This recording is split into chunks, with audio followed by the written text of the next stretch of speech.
Hi, this is the demo for Twitter project part 1 for distributed operating systems principle submitted by Divya, Mugdha and Palak. Divya's UFID is 46761308. Mugdha's UFID is 54219168 and Palak's UFID is 55510961. Now let me start by downloading the project from the e-learning website. And while it downloads, let me tell you something about the project. We have submitted the Twitter server and Twitter client as two different SBT projects. The information about Scala version, Akka version and SBT version is included in the README file. So let us wait till it downloads.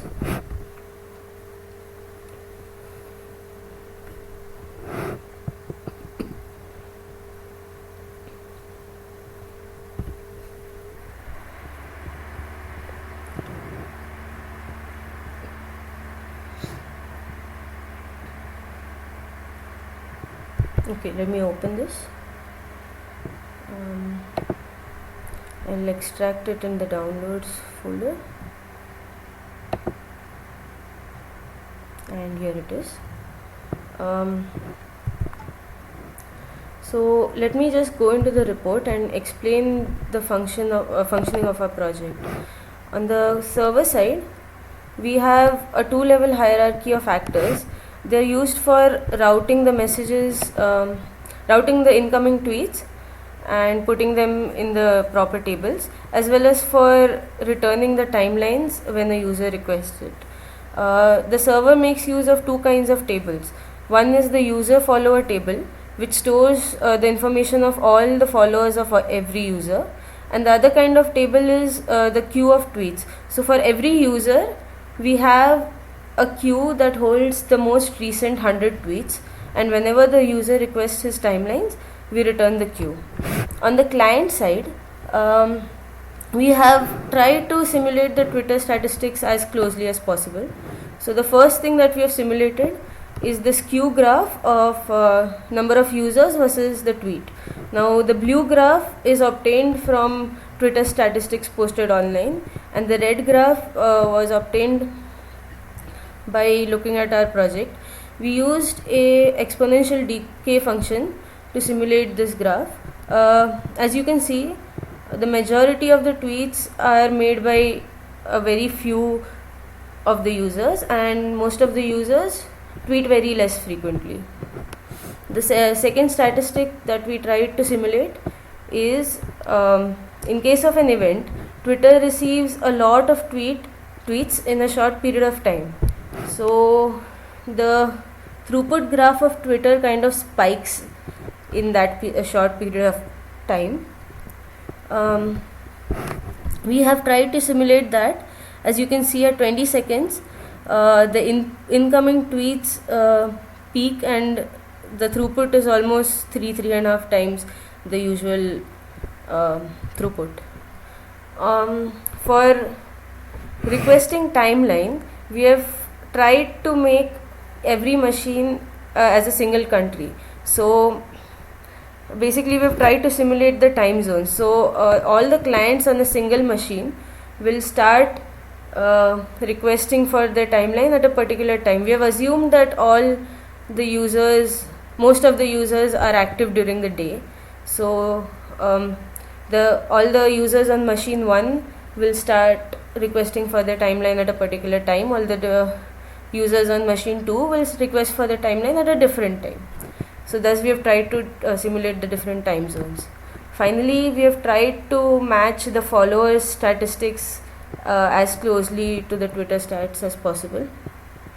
Now let us see how the code runs. So on server side, we first need to change our application.conf file. The IP address of this machine is 192.168.248.1, and the port on which the server runs is 2553. Let's save that, and we'll change the conf file on the client side as well. I am running the client on the same machine, so save that. Now I will start an SBT console in the server folder.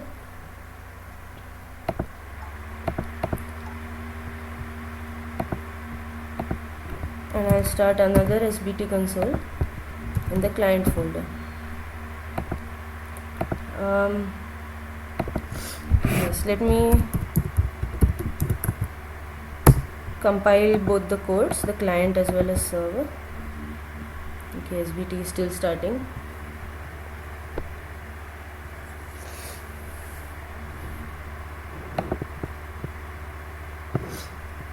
And the server code is half compiled. Okay.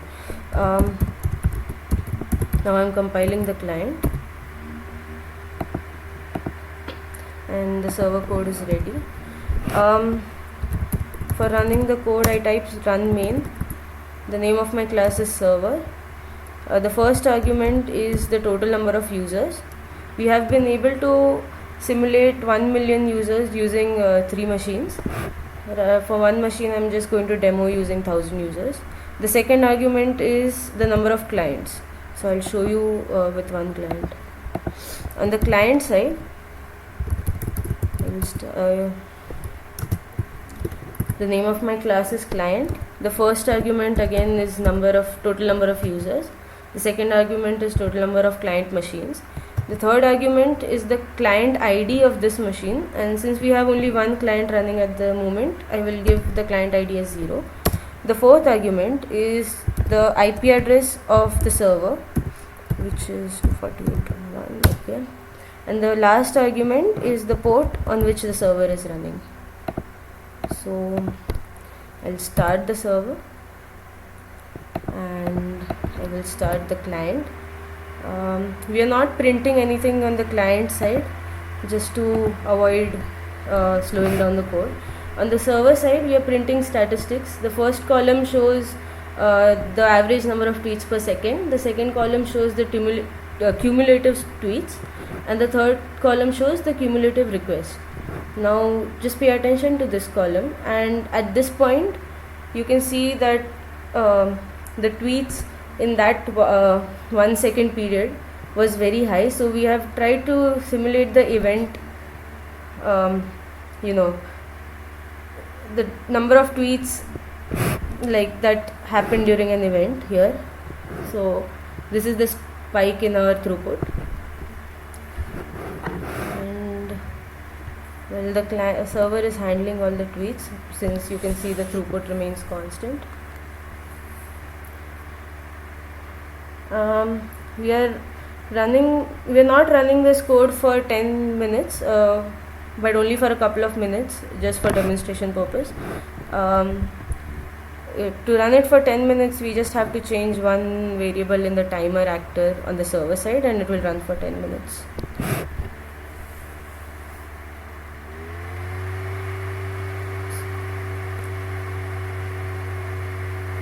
Yeah, this code will run for a few more seconds, and then we'll see the final results.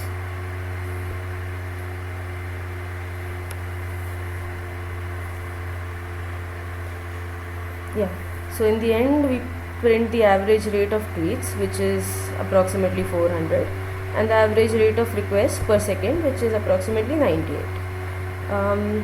So we have compiled the result. We have run the code by increasing the number of client machines and by increasing the number of users, and we have put all the results in an Excel file which is called average results. So let me go back to our report. The results show that as we increase the number of users, the average tweets per second increased, which is expected, right, because the number of users have increased. On the request per second side, we can see that even when we increase the number of users, the average number of requests remains constant. This is expected because we have tried to simulate different time zones. So even though all the users are requesting, they're requesting at different times. So the average number of requests over time remains constant. On the last at 100 million users, at 1 million users, we saw a little peak, a dip in the average request per second. This indicates that the server was saturated at this point. So we are going to consider 1 million as the limit. In conclusion, I would like to say that the code scaled well by scaling the number of machines and also by increasing the number of users. That's all for demo 1. We will upload the video for project 2 pretty soon. Thank you.